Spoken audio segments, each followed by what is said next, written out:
Bonjour et bien à vous. Mbote, moyo wenu, mbote na bampangi,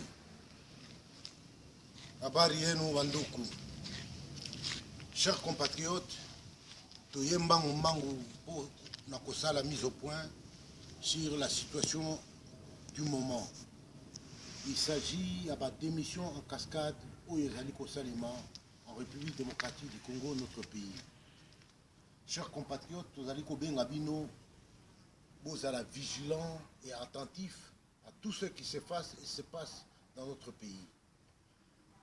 La démission en cascade au Yezali Kosalima, d'après les analyses et les informations à notre position, Yezali est organisé par le pouvoir en place. Boyo Kanimoko Yezali Nakati. Parce que ce que vous avez dit, phrase de Olivier Kamitatu, Nenga Louvaki qui n'est pas de la majorité ni de l'opposition. Il est constitué dans la place Nini. Point d'interrogation. Oyo Nyonso Yezali coupé sa matière à réfléchir à tous les Congolais.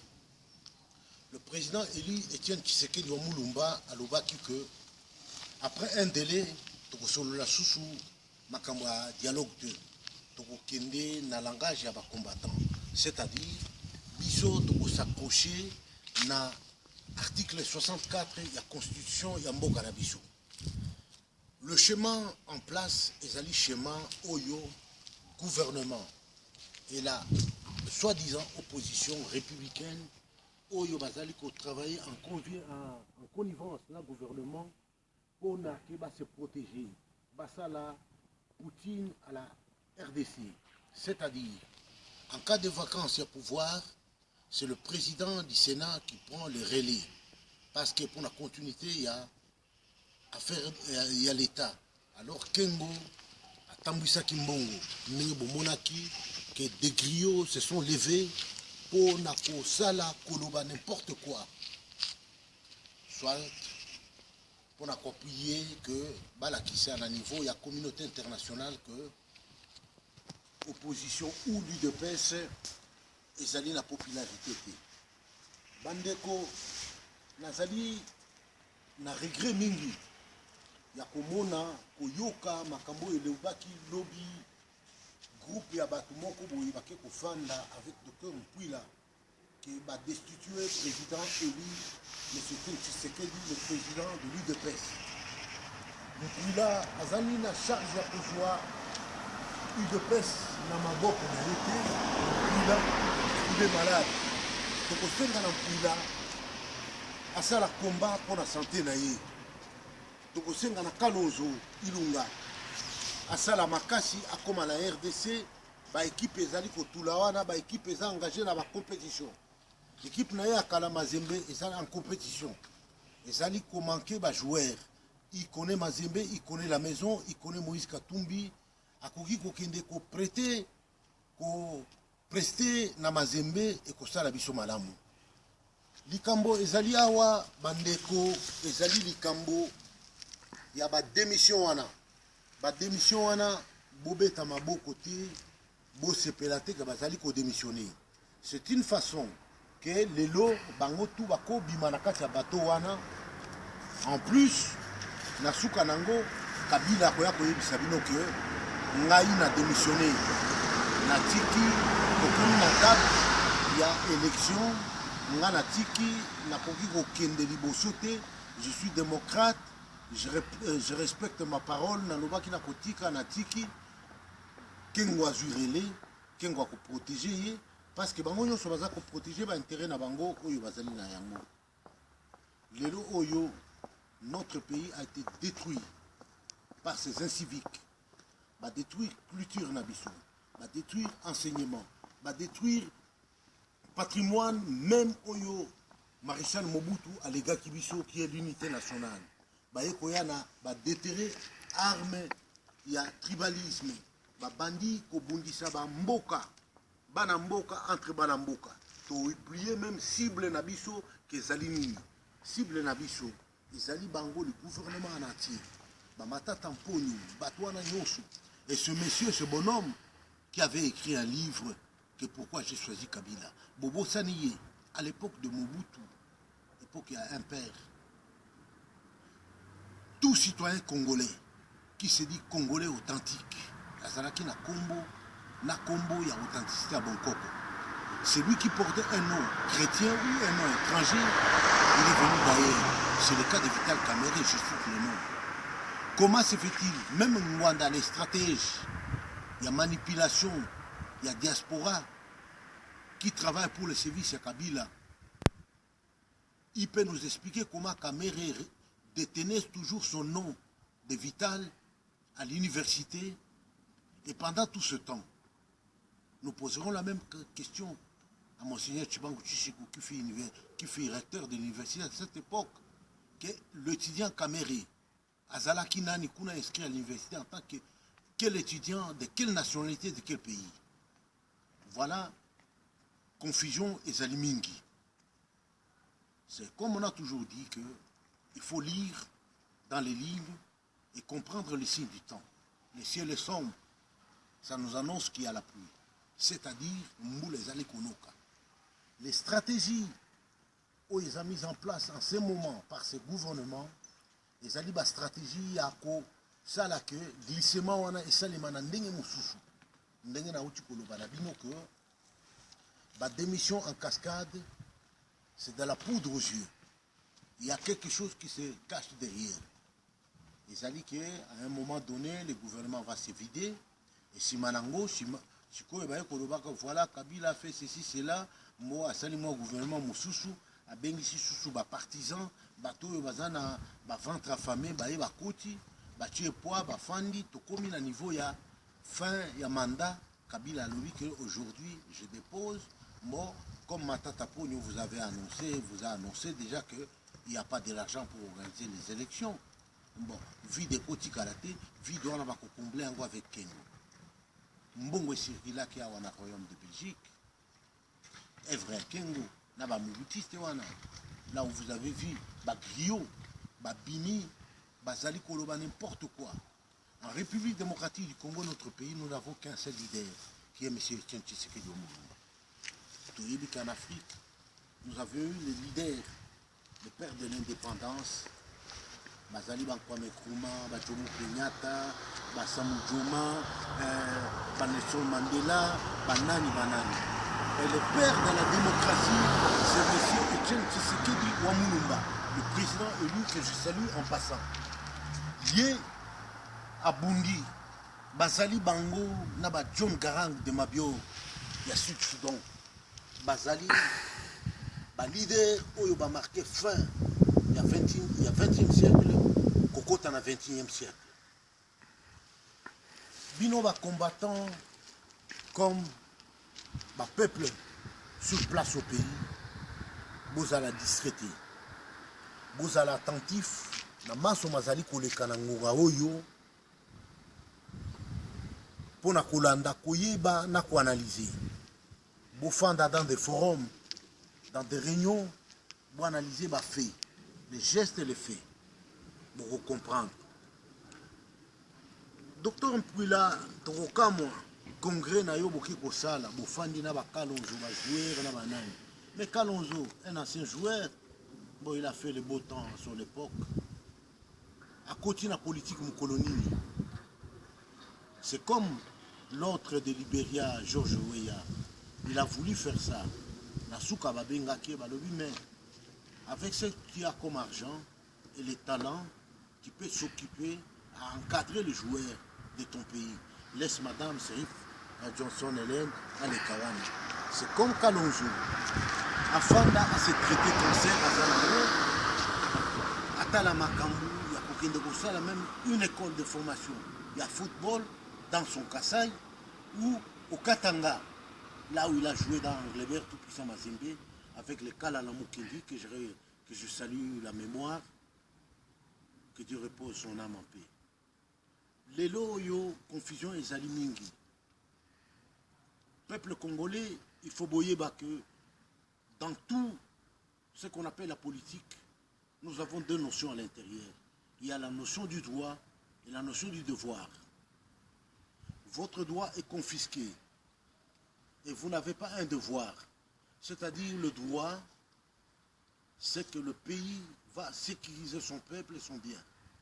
le droit, c'est-à-dire vous avez droit aux rémunérations en temps réel, comme que aux assistants social na makambo na bino nyonso lelo oyo on dit n'importe quoi baketi na niveau que on sort du plateau il y a politique kokomati na niveau il y a famille biologique il y a président Etienne Tshisekedi. Mais nous sommes bantous, nous sommes africains et même partout dans le monde quand il y a un problème donné ou un problème ECG, bakendaka na négociation, na dialogue pour nakoyeba ndenge nini bokosala. À ce stade où nous sommes aujourd'hui, pour traverser kokota na démocratie ou bien qu'organiser une élection, il faut que tofanda toyeba ndenge nini tokosolola. Mais les amis en face refusent que dialogue wana esalema parce que bazali koyeba ntango tokosolola na dialogue on va se dire des choses en face. Fraude électorale, bafiché ezalaki truqué, enregistrement ya baminere makambo ebele. Dialogue lelo ekoma dialogue idps sekedi asengi dialogue non dialogue ezali émanation ya accord cadre ya Addis Abeba. Communauté internationale et yebi que élection il y a 2011 yango crise oyo tozali nango en République démocratique du Congo. Alors lokola tango ezali kokende il faut bafanda toyeba kobongisa bafai nyonso, mettre les points sur les i, le bar sur les t. Nous n'avons pas une armée. Nous n'avons pas un service de sécurité.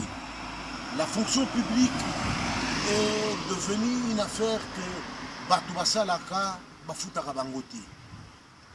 Vous imaginez-vous que dans un pays où un mort coûte plus cher qu'un homme en vie, ce sont des stratégies pour appauvrir le peuple, pour appauvrir ce peuple, afin que le peuple Alandayo a commandé ou dicté Oyo Lingi.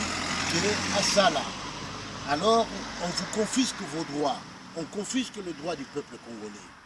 Toye pona konoba que bolanda ba démission wanati ezali makambo alukuta. Ezali biloko moko organisé. C'est de la poudre aux yeux. Bozala attentif et vigilant.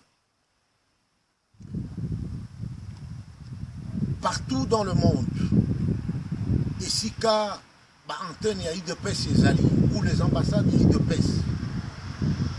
Panamboka bazali ko travailler nuit et jour. Batisekediste bazali ko travailler nuit et jour. C'est 19 rencontres qui à Paris organisées par Rex Kazadi et Sika ba Mama Dynamique. Il y a Batisekediste Noso Bazalaki, maman de la force du combat intelligent.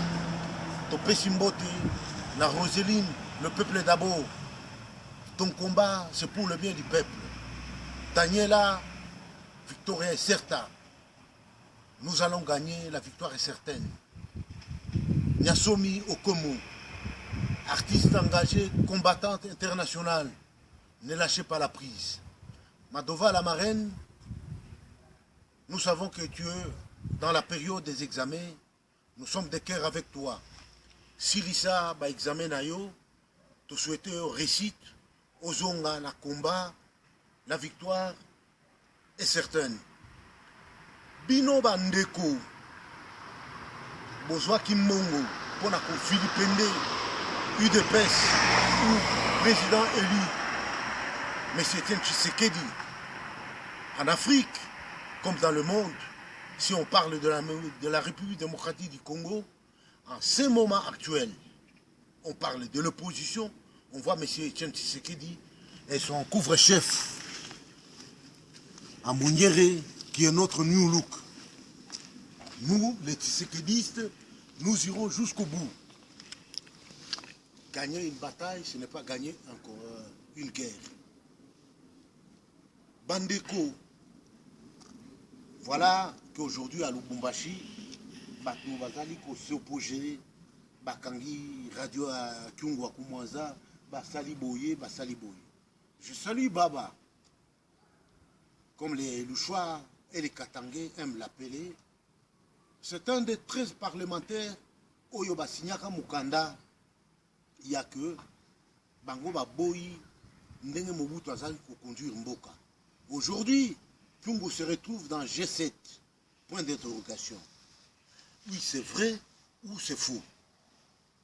Tozali Kotala, leçon le temps au temps, Koyeba Makambo et Koya.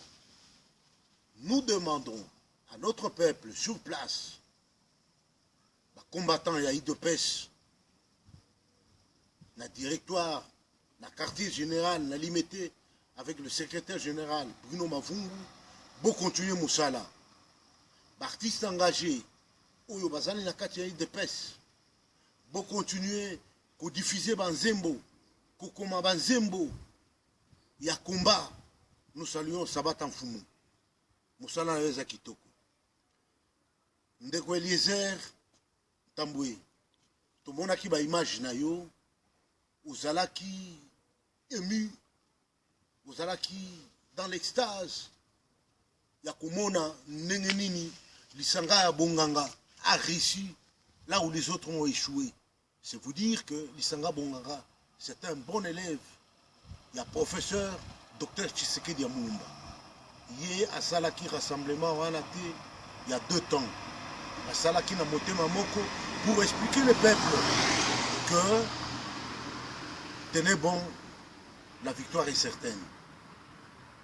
Lilo, Boutiki, cible, l'économie politique en République démocratique du Congo et perd de sens nango. Il y a gestion de la cité, et comme théâtre. On se lève le matin pour passer à l'antenne, sur le plateau de la télévision, dire n'importe quoi, insulter les gens. C'est pas ça la politique. Bissot en démocrate, toujours qui va éducation, qui toko, à la base, c'est-à-dire, on a papa, on a maman, toujours éducation, instruction, dans l'école avec des missionnaires belges, jésuites et autres, tout qui koloba n'importe quoi sur la place publique. La situation en République démocratique du Congo a son nom. C'est la crise électorale de 2011. Il y a eu un vote. La communauté internationale a sali témoin ya makamwana. La communauté internationale à l'Obaka, M. Etienne Tshisekedi wa Mulumba, le président élu, que monsieur, gardez-vous, nous saurons comment réparer. Voilà, le président Etienne Tshisekedi wa Mulumba, mes respects, monsieur le président, Azalia sur place, en Belgique, à Bruxelles, où je suis, chaque fois, chez lui, en sa résidence, il y a balai diplomatique, il y a batouana nyonso bazali koya, komona ye, koyebisa ye, ndenge na ndenge. On l'a accusé de tous les péchés. Allez Mongo, Asali Boye, Maman Marthe, oh Félix, oh Boye, oh Boye. Mais non, Bandeko, Tokoki ko perdre raisonnement, sans ce raisonnement, qui ko kende ko déborder na niveau wana. Tshisekedi a été avec Mobutu, un ami à lui, ils ont grandi ensemble. Soki Alingaka Zwambongo, il devait prendre chez Mobutu. Chers compatriotes, et l'autre toza kosenga bino, boza la vigilant na ba makambo ezakoleka. C'est de la poudre aux yeux. Topesi mbote na ba combattants et de pêche partout à travers le monde. Et spécialement IDPS Benelux. Mpouila, il faut Ozala Lokola, le représentant IDPS, na kata Benelux, le docteur Kabanda, Azalina, cabinet, Azali Kosala, ma consultation. Mpouila, depuis que tu es en Belgique, où tu as exercé à ta côté, malgré ma diplôme, tu es docteur en médecine. Ou ça, même, un des hôpitaux, na kata Belgique, Awati. Ozwa, moi, si à Moninga, na yo, à Koufa, na Sida. sikoyo sida wana ndeza kotungisa yo tokosenga yo sala komba ya santé na yo na mikolo na yo etikali. Kalonzo va prendre le bottines dans les pancartes, rentre encore sur le terrain. Kendo yeba ndenge nini ola kisabana oyo babotami nouvelle génération ndenge ya kobeta balle. Nous avons ba trésor Mputu, ba Kabango Patou, ba Miayo Pamphile, ba Sali Makambo, ba Sali ba Exploit. Ils sont allés jusqu'à la Coupe du Monde de club. Voilà, Kalonzo. Ou même Makinini comme souvenir na Congo, à part ba championnat ya Katanga, ya Lubumbashi, ya Flou et autres, na Lopar. Eloko olingo tia makolo na kati oyebe bandeli nango te suka na yango te. Tozali na ba problème ebele. Kalonzo koya kobakisa ba problème mosusu te. Pourquoi pas toi Mpwila docteur ozwa place wana ke ozwi Kalonzo tia yeto yebi ke ozwa ka mongo epatise epa ya Kanambe po bo embrouiller batu baloba keno voilà Mpwila son frère de la région, son frère du sang, Azako attaqué, et puis là tu n'es rien, Nabiloko Nyoso, médecin malgré lui. Toko kende musikate, mutu nambuta sa l'analyse, nandenge na ye, et l'oko à retenir dans ce message que bah, démission en cascade, wana ezali de la poudre aux yeux, parce que tozaki na ba dossier minene. Tango yo bato bakokaki ko démissionner ezalaki opération Likofi babomba na mboka tozalaki na ba refoulé de Brazzaville bazolala libanda ti lelo aucun député aucun ministre a démissionné tozali na situation il y a vente des armes aux rebelles il y a tango faux personne n'a osé lever le doigt pour na ko dénoncer yango tout le monde empoché bosombi ba villa en Belgique dans le monde vous avez de belles carrosses de belles nanas, vous menez la vie en pompe, le peuple, la place du peuple dans ce concert. Où est la place du peuple? Finalement, vous allez vous réclamer que notre Zali Koloba pour le peuple. Voilà, Zakari Bababassou, il a voulu parler, il a parlé, qui s'accuse. Oh, président, il faut dire Kashikoyo, Touroyo Batouba Loba, parce qu'il va se finailler. Zakari, c'est un clown. Mais Zakari a Lobaka. Makambazo Loba, on a lobby. Qui s'accuse. Chers compatriotes, Bisso c'est la différence. IDPES, c'est une grande école. Le professeur Dr Etienne Tshisekedi, président élu de la République démocratique du Congo par le peuple congolais, est le seul leader Oyo Tozali Kolanda. Jusqu'aujourd'hui, peuple congolais n'a pas l'obité que Monsieur Etienne Tshisekedi au Koshibiso. Oyo bozali kosala wana. Eloko na eloko ezali na tango nango. Nous allons arriver à la fin. But ya combat na biso ezali instauration ya état de droit en République démocratique du Congo. Que le peuple se retrouve dans son pays avec ses richesses.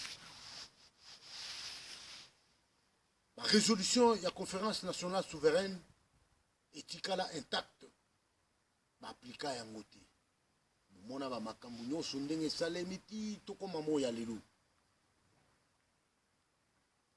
Nous avons une ardoise de plus de 10 millions de morts. Communauté internationale azangi liloba te pona ko qualifier eloko wana génocide.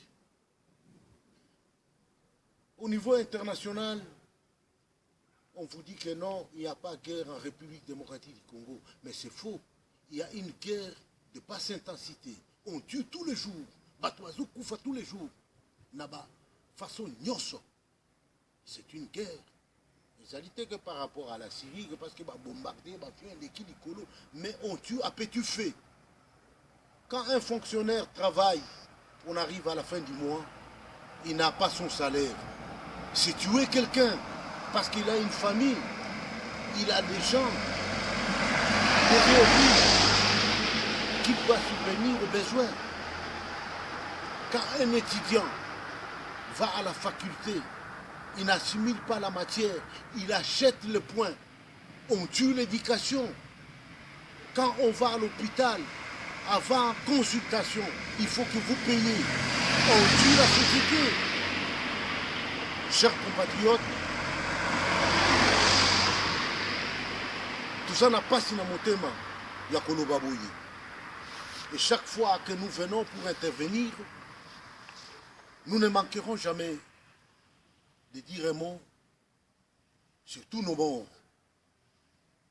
Nous passons à Arma Tungulu, Floribert Chebeya, Gabi et Cédric Nyanja. Autant de millions et des milliers de femmes violées. Merci, à la prochaine.